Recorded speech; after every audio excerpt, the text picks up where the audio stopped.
Our story today is called The Voice in the Night.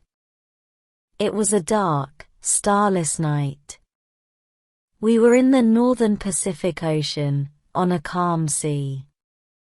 There was no wind at all, and our little ship was not moving. Our exact position I do not know. For a week, the sun had been hidden by a thin mist which had seemed to float above us, about the height of our masts, sometimes descending to cover the surrounding sea like a blanket. As there was no wind, there was little to do, and I was the only man on deck. The crew, consisting of 2 men and a boy, were sleeping in their cabin, while Will, my friend, and the captain of our boat, was asleep in the other cabin. Suddenly, from out of the darkness, came a cry. "Schooner, ahoy!" It was so unexpected that I did not answer immediately. It came again, a voice strangely low and inhuman, calling from somewhere on the dark sea to our left. "Schooner, ahoy!" "Hello!" I cried. What are you? What do you want?" "You need not be afraid," answered the strange voice, having probably noticed some uncertainty in my words. "I am only an old man." The pause sounded odd, but it was only afterwards that I considered its importance. "Why don't you come nearer then?" I asked, annoyed that he had thought I was afraid. I can't. It wouldn't be safe." He stopped, and then there was silence. "What do you mean?" I asked. "Where are you?" I listened for a moment, but there was no answer. A sudden suspicion I could not explain came over me, and I quickly got a lighted lamp and knocked on the deck with my foot to wake up Will. Then I was at the side of the boat, throwing the yellow stream of light into the silent darkness.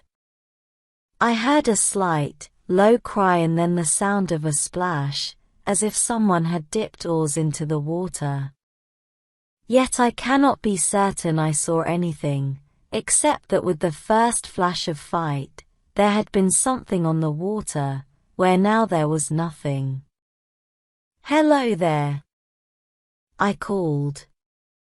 "What game is this?" But there were only the sounds of a boat being rowed away into the night. Then I heard Will's voice. "What's wrong, George?" he asked, coming across the deck. I told him about the strange thing that had happened. He asked several questions, then, after a moment's silence, raised his hands to his lips and shouted, "Boat, ahoy!" From a long distance away came a faint reply, and my companion repeated his call. After a short silence, we heard the sound of oars, and a voice said, "Put away that light."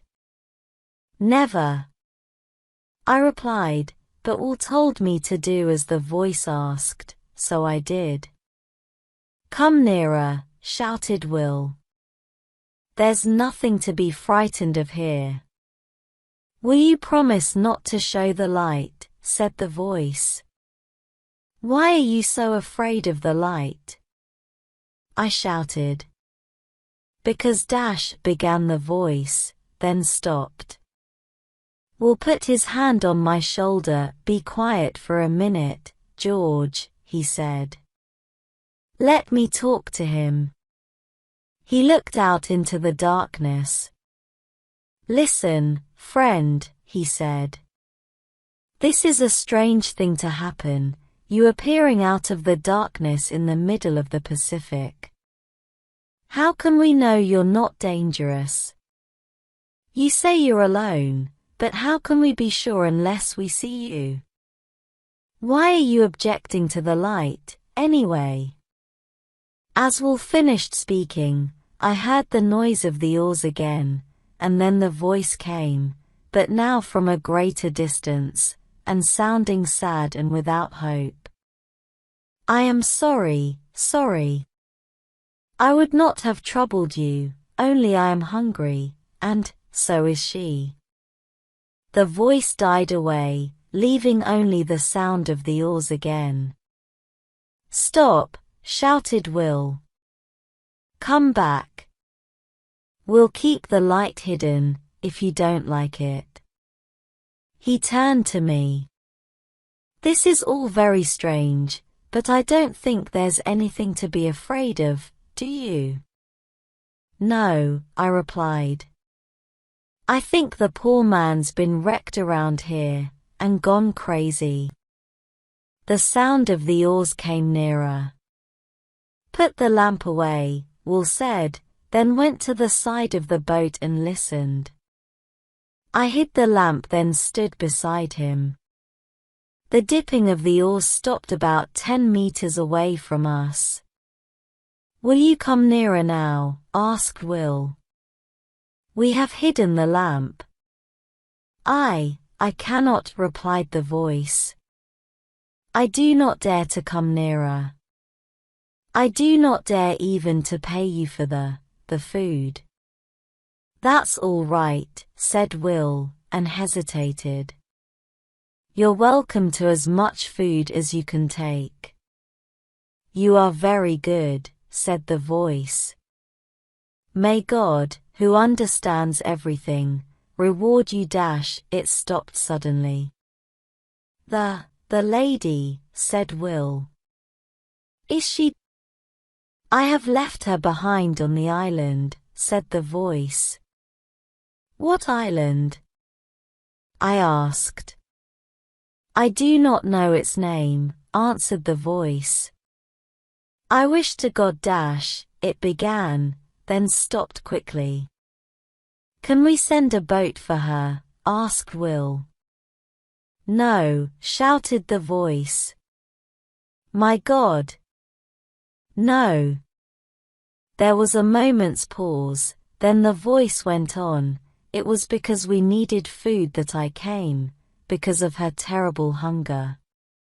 Just wait, and I will bring you something at once, said Will. And in a couple of minutes he was back, his arms full of food. Can you come nearer for it? He asked. No, I do not dare, replied the voice. And I realized, suddenly, that the poor old creature out there in the darkness was suffering because of his need for the things Will held in his arms, and yet, because of some terrible fear he could not express, was too afraid to come nearer our little schooner and receive them. And in the same moment I knew that he was not mad, but sanely facing some impossible horror. Full of sympathy now, I said, get a box, Will. We must float the stuff to him in it. This we did, pushing the box out into the darkness. A slight cry came from the creature out there, and we knew that he had it.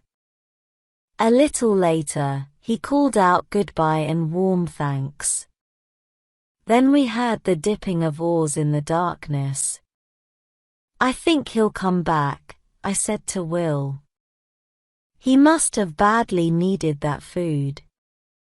He and the lady, said Will. For a moment he was silent, then he continued, it's the strangest thing that ever happened to me at sea. Yes, I said. And me. And so the time went past, an hour, and another, and still Will stayed with me, all desire to sleep gone after the strange adventure. After nearly 3 hours, we heard the sound of oars again on the silent ocean. Listen, said Will, excitement in his voice. He's coming, I said. The dipping oars came nearer, then stopped a little distance away. The voice came through the darkness again. "Schooner, ahoy!" "Is that you?" asked Will. "Yes," replied the voice. "I left you suddenly, but there was great need." "The lady?" questioned Will. "The lady is grateful now on earth. She will be more grateful soon in heaven. She and I have spoken together. We had decided to leave this life without telling anyone about the terror which has come into our lives. Now she agrees with me that it is God's wish that we should tell you all that we have suffered since. "Yes," said Will, softly. "Since the sinking of our ship, the Albatross." The Albatross left Australia to sail to San Francisco 6 months ago, I said. "And hasn't been seen or heard of since?" "Yes," answered the voice. "We were caught in a terrible storm and the Albatross's masts were broken. When the next day came, it was found that the ship was leaking badly, and when the sea was calm enough, the sailors took the small boats, leaving the lady I love, and myself on the wreck. We were in our cabin, getting a few of our things together, when they went, cruelly leaving us behind. When we came up onto the deck, they were far away. Yet we did not despair. We got to work and made a small raft. Upon this we put some food and water. The ship was now very low in the water, so we got onto the raft and pushed it off into the sea. We floated away and, after 3 hours, all we could see of the ship was its broken masts. Then, during the evening and through the night, it became misty. It remained that way for 4 days, and we floated through this strange mist until, on the evening of the 4th day, we could hear waves breaking against a shore in the distance. When morning came, we saw the shape of a large ship through the mist. It was close by, and we immediately thanked God because we thought here was an end to our dangers. We had much to learn. The raft got near to the ship and we shouted, but there was no answer. Soon after, the raft touched against the side of the ship and, seeing a rope hanging down, I seized it and began to climb. It was difficult because of a grey fungus which had wrapped itself around the rope and which was on the side of the ship. I reached the top and climbed onto the deck. Here I saw that the decks were covered in more of the grey fungus, some of it in shapes about 2 meters high. But at the time I was more interested in finding people on the ship. I shouted but nobody answered. Next I looked into some of the cabins, but there was a damp, sour smell in all of them and I knew immediately that there was nothing alive in there. I went back to the side where I had climbed up. My sweet love was still sitting quietly on the raft. She saw me and called up, asking if anyone was on the ship. I replied that the ship seemed to have been deserted for some time. Then I told her to wait while I looked for some sort of ladder for her to climb up, then we could search the ship together. A little later, on the opposite side of the deck, I found a rope ladder. I carried it across, and a minute afterwards, she was beside me. Together we explored the cabins, but there was no sign of life. Here and there we found some of that strange fungus. But this, we told ourselves, could be cleaned away. We were soon certain that there was nobody on the ship except the two of us, and we began to make ourselves comfortable. Together we cleaned two of the cabins, then I searched the ship for anything we could eat. I soon found some food and fresh water, and thanked God for this. For several days we stayed on the ship without attempting to go to the shore. We started cleaning away pieces of fungus from the floors and walls of the cabins, but they returned to their original size within 24 hours, which depressed us and also made us feel uneasy. And by the end of the week, the fungus had spread into other places, as though by touching it we had somehow encouraged it to travel elsewhere. On the 7th morning, my dear love woke to find some of it on her pillow, close to her face. She dressed quickly and came to fetch me. "Come and look at this, John," she said. And after I saw the fungus on her pillow, we agreed to leave the ship and try to get to the shore and make ourselves comfortable there. We hurried to gather together our few things, and even among these I found that the fungus had been at work. One of her dresses had a little piece of it growing near one edge. I threw the dress into the sea without saying anything to her. The raft was still in the water below, but I lowered a small boat that hung on the side of the ship, and in this we rowed across to the shore. But as we got near to it, I saw that the fungus was growing wildly there. In places it rose in horrible, fantastic shapes, which seemed almost to move like something alive when the wind blew across them.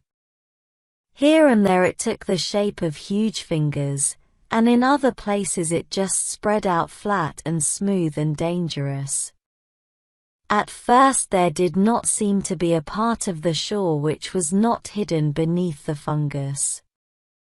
But after moving along the coast a little distance, we found a smooth white piece of what appeared to be fine sand, and there we landed.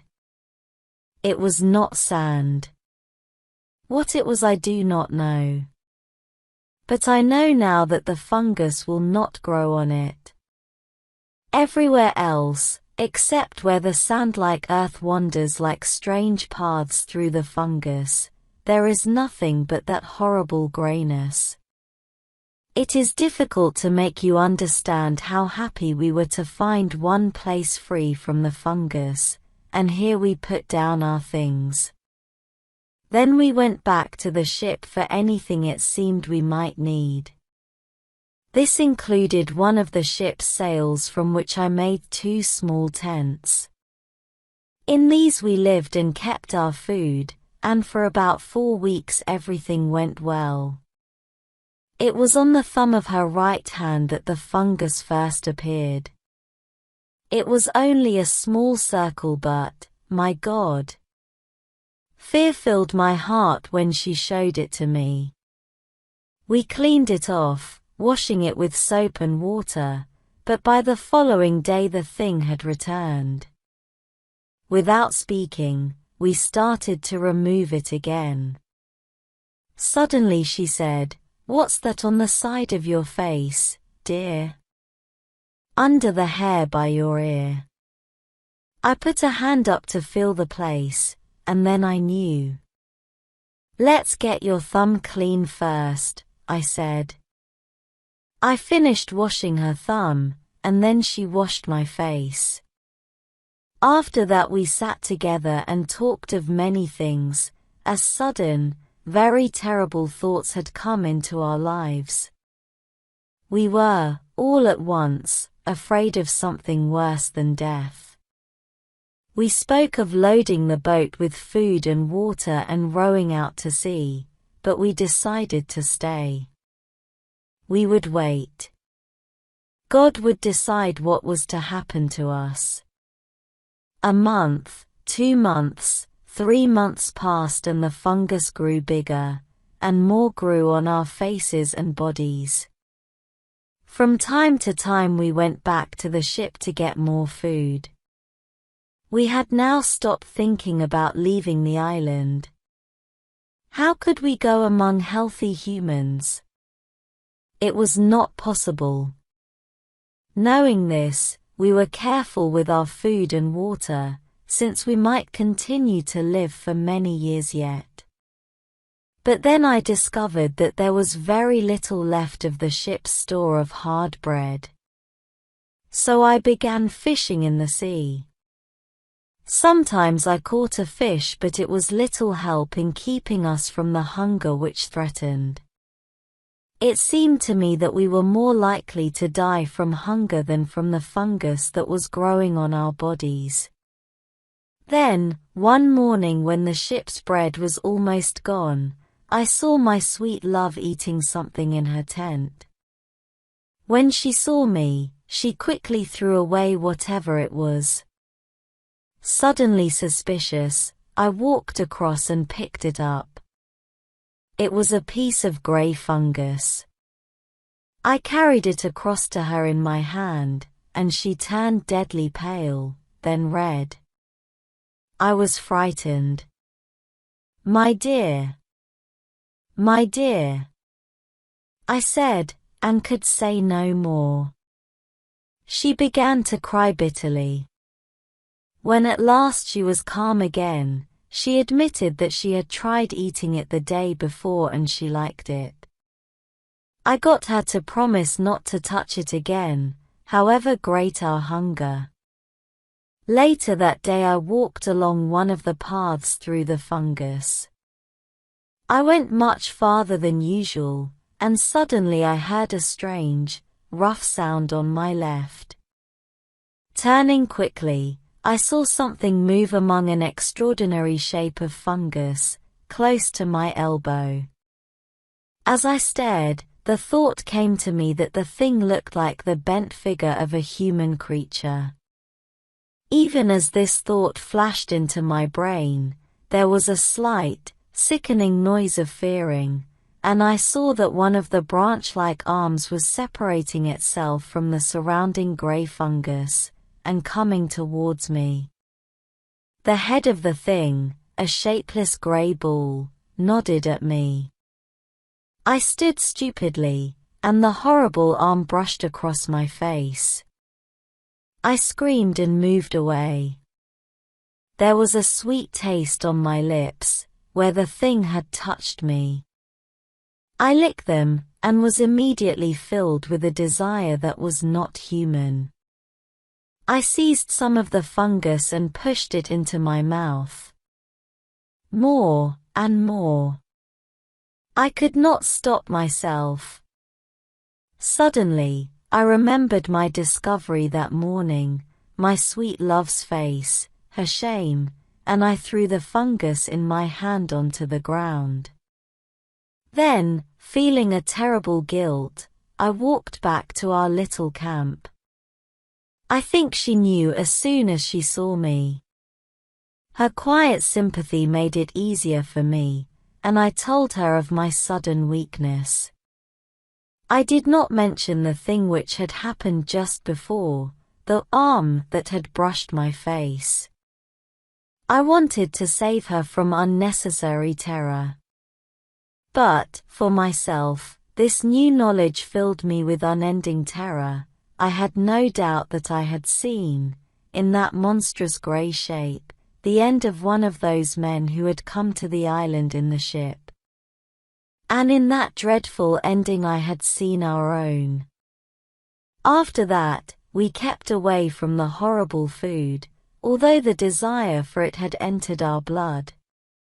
But day after day the fungus took hold of our poor bodies. There was nothing we could do to stop it. And we, who had been human, became, well, it does not matter now. Every day the fight against the hunger for the fungus is more dreadful. A week ago we ate the last of the ship's bread, and since then I have caught 3 fish. I was out fishing tonight when your schooner came out of the mist. I called to you, And, well, you know the rest. There was the dip of an oar, and then another. Then the voice came again, and for the last time, through the mist. God be with goodbye. Goodbye, we shouted together, our hearts full of many emotions. I looked around, and became aware that daylight had crept up on us. A thin line of sunlight cut through the mist to shine down on the boat as it moved away. I saw something nodding between the oars, a great, grey, nodding shape. The oars and the boat were also grey. Then the boat moved out of the light, and the thing went nodding into the mist.